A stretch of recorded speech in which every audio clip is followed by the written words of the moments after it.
Hey historians, Brian here. You may be right at the age that you're thinking about getting your driver's license. Woohoo! Exciting, right? You may have had a learner's permit before, but you always had to drive with an adult. That was okay, but you're looking forward to getting out on your own, just you and the open road. Now fast forward. You've had your license for a couple of years. You have a perfect driving record. But one day, the motor vehicle department decides that you need to go back to your learner's permit. Seriously. Back to driving with a parent or guardian. Major bummer, right? In fact, you'd probably be pretty upset. There goes your independence. We've been cruising through Latin America and have one very large country still to come. And soon you'll see how our story about a driver's license fits into today's lesson. Oh yeah, and guess what? Napoleon makes an appearance. Come on! Today we'll be visiting the beautiful country of Brazil to be answering the following guiding questions. What were the goals of early reform movements in Brazil? How did Napoleon's invasion of Portugal impact Brazil? What circumstances led to Brazil eventually gaining independence? And our big picture question, what are the long-term effects of colonialism on a former colony? And with that, we're off to Brazil!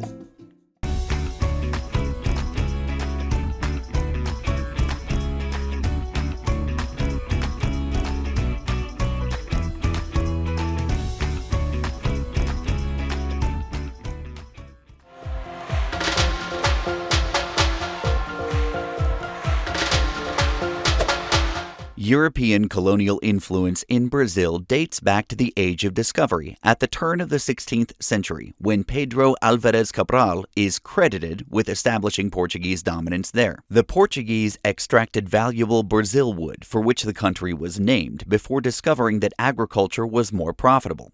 Labor was needed for plantations, so the Portuguese unsuccessfully tried to enslave the natives, who either fled or died of European diseases. Portugal then turned to Africa, primarily Angola, another Portuguese holding, importing nearly 5 million slaves to Brazil. As was the case with most European colonies, the mother country, in this case Portugal, ultimately controlled the colonial economy. Within Brazil, a few wealthy families dominated much of the resource extraction, primarily sugar and gold, as well as cotton and coffee, much of which was exported to Portugal. Brazil experienced a 17th century gold rush, but reserves were eventually depleted and agriculture again took center stage.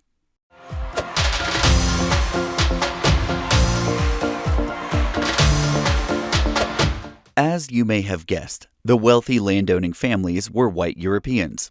These elites took advantage of discriminatory laws and kept themselves in positions of power.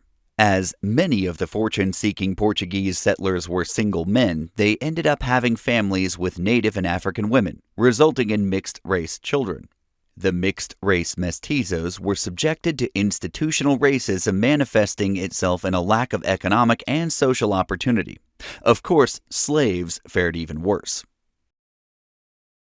By the end of the 18th century, Portugal's power and its colonial grip waned as it struggled to keep up with the advancement of other European countries.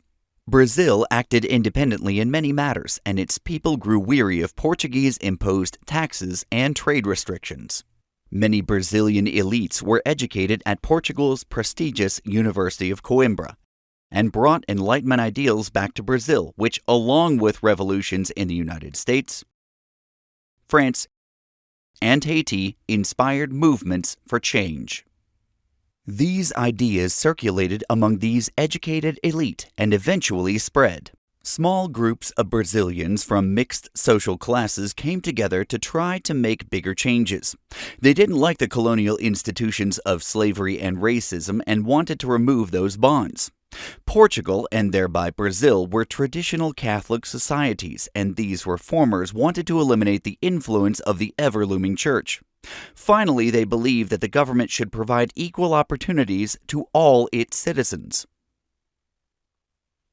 So let's wrap up this section with our first guiding question. What were the goals of early reform movements in Brazil?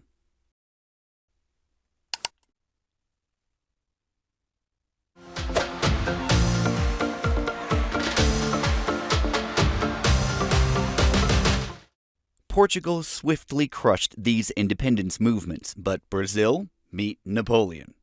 Hello, massive territory thousands of miles away. I'm going to change the trajectory of your existence from across an ocean. Nice to meet you. Seriously, Napoleon. Again with this guy. Oh. Remember how in 1807 Napoleon invaded British allied Portugal in his effort to establish the continental system? As French troops approached Lisbon, Portugal's capital, soon-to-be King João VI fled with his family and royal court to Brazil. He set up the Portuguese throne in Brazil from Rio de Janeiro, which became the capital of the entire Portuguese Empire.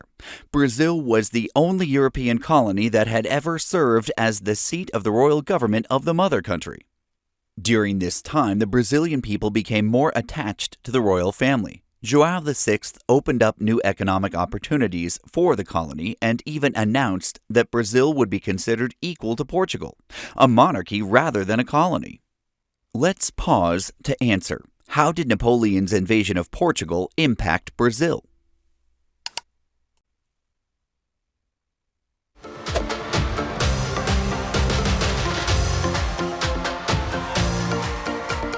After Napoleon's defeat, the royal family eventually returned to Portugal, but João VI's son, Dom Pedro, remained to govern. The Cortes, or Portugal's parliament, favored the restoration of the old order. Brazil would be a colony and ruled from Portugal. Let's hold up a minute. If you were a Brazilian, how would you feel about this decree from the Cortes?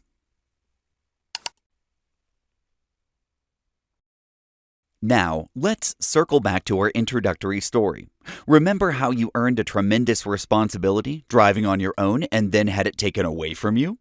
You'd have to think the Brazilians felt similarly about this decree from the Cortes. After years of equal standing and a feeling of respect from the crown, they hated the idea of going back to being second-class citizens. Dom Pedro sympathized with them. Much of the Brazilian population supported independence. The bureaucrats and Brazilian elites in particular had much to gain as they would be freed from the constraints of an economy dominated by a mother country. The Cortes was concerned about Dom Pedro's loyalty and ordered him back to Portugal. Instead, he delivered the response, "Fico, I am staying." He became Pedro I, the first emperor of Brazil, without a fight. What circumstances led to Brazil eventually gaining independence?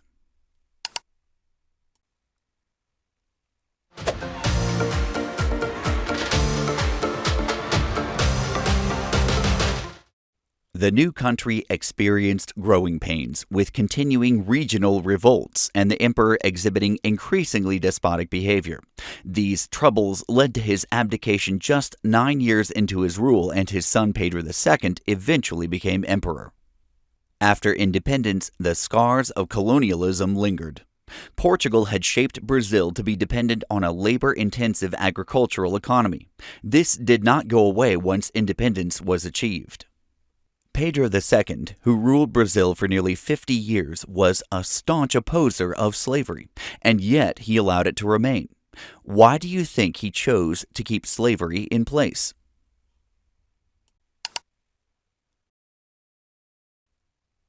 As you may have responded, abolishing a deeply embedded social, cultural, and economic institution is not an easy task.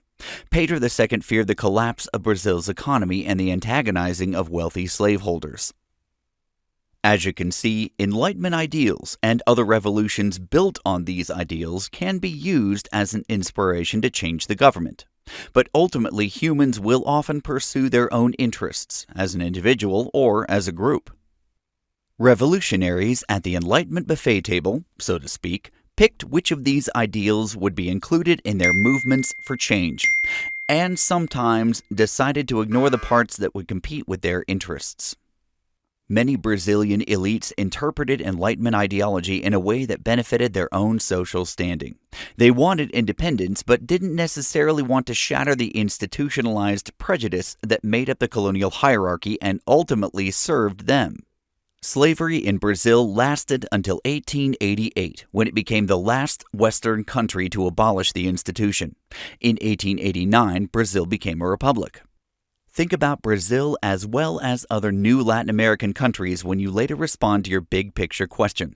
What are the long-term effects of colonialism on a former colony? Okay, historians, back in the driver's seat with you. Well, actually, can we make that a boat license? Because guess what? We're headed back across the ocean. Yep, something's brewing in Europe again. Hop in this skiff with me because history is everywhere.